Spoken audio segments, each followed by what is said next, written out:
I'm Logan Crawford, and right now on Spotlight, we're delving into a tale of art and mystery. It is set against the backdrop of one of New York's most iconic institutions.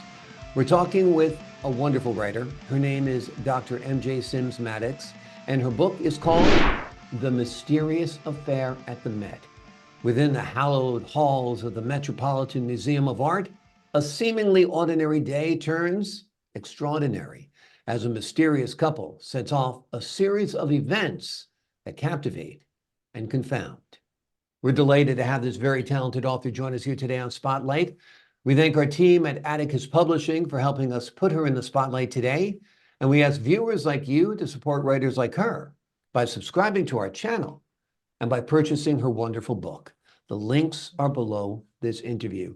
Doctor, great to see you here today on Spotlight. Thank you for having me.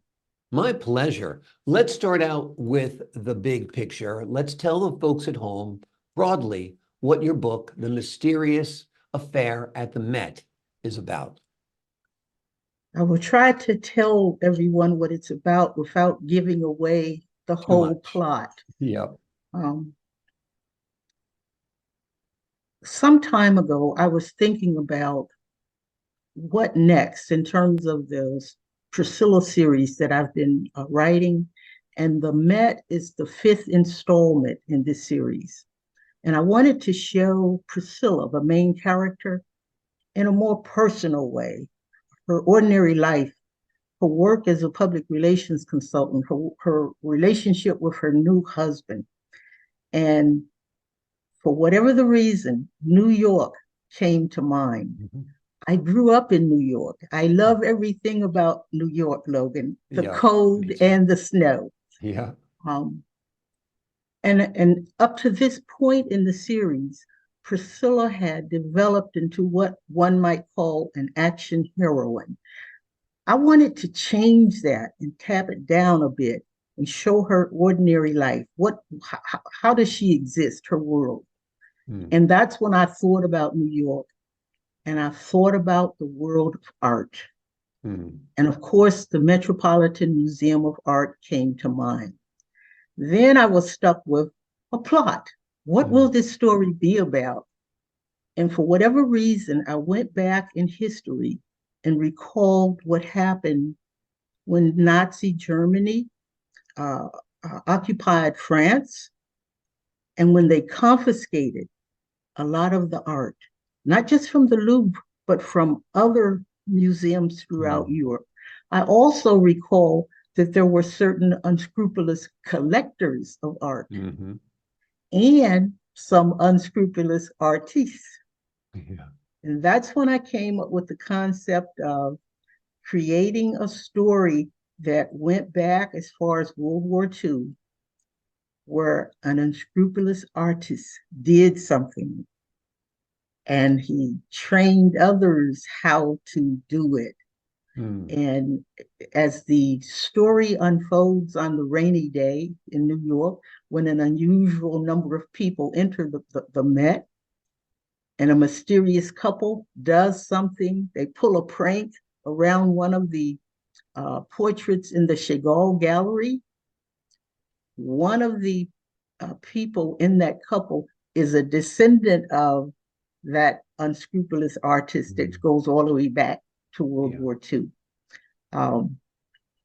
What has happened is there are at least 3 masterpieces on display at the Met that are not authentic. And it was a volunteer docent who noticed the prank that that couple pulled when they came in on that rainy day. And one thing led to another, and all of a sudden the Met was in lockdown. And that's how the story begins. If I tell you any more, I'll be telling you what's in the book. Too much. Yeah, exactly. Well, it's a great story. It's a great premise, and we appreciate you setting it up like that. And this is a welcomed addition to the Priscilla series. For the folks at home, an earlier version won first place at the Chanticleer International Book Awards in 2022. So that's a high honor. And so we've got a top-notch writer with us here today. And I've got to ask you the next question. It seems to be a natural considering the settings of this book, the timeless settings of this book. Have you considered this as a movie? Have you envisioned this as a movie? It's interesting you would ask me that. I try not to go there, but the people who read my book, who shared their views with me, they seem to think it's screen worthy. Mhm. Um, I will leave that up to whoever Yeah, engages that type of work. My focus has always been writing, yeah, writing. But if, some producer or someone of that type picks it up, fine. yeah. Exactly, exactly. Well, films are basically another form of storytelling. You've Mhm. told the story, you put it out there.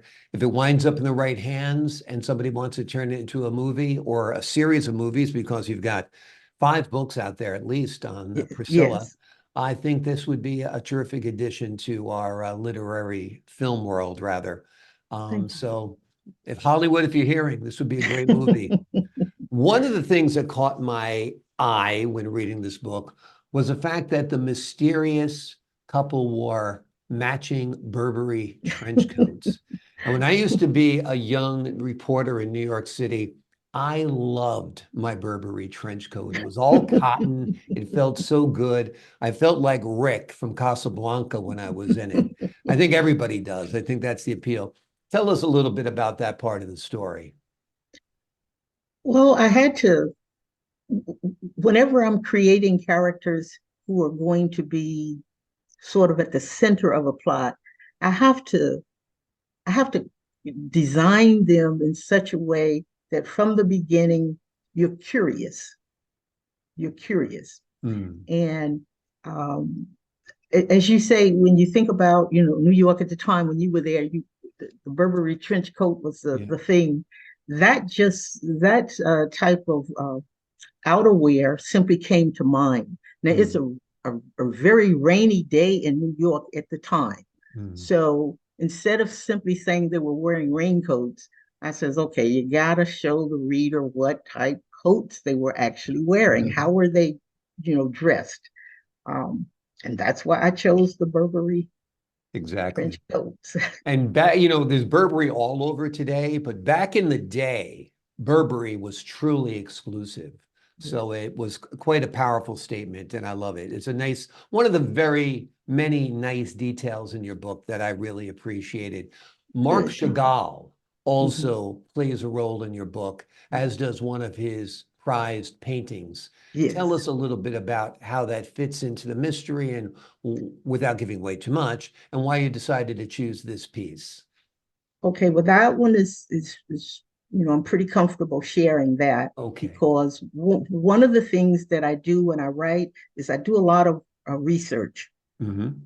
and I literally, went online and looked up different artists, different portraits, different works that they had produced, Hmm. and that one just the one that I chose, Yeah. it simply stood out. Um, the English translation of the title is difficult to come by. Um, and I wanted to pick an artist and an artist's work that many people who understand and appreciate art would immediately recognize. Yeah. So that's why I picked Marc Chagall and a few others. But again, it was simply from research, nothing that I was personally drawn to. But Right. when I did the research, it stood out. So I chose that particular one. Exactly. Well, it worked. It was great. It fits in with the story very, very nicely, of course. Now, in your book, The Mysterious Affair at the Met, you weave together suspense, art, and the dynamics of a large tourist group as well. How do you balance all of these elements to keep readers engaged and guessing right up until the very end?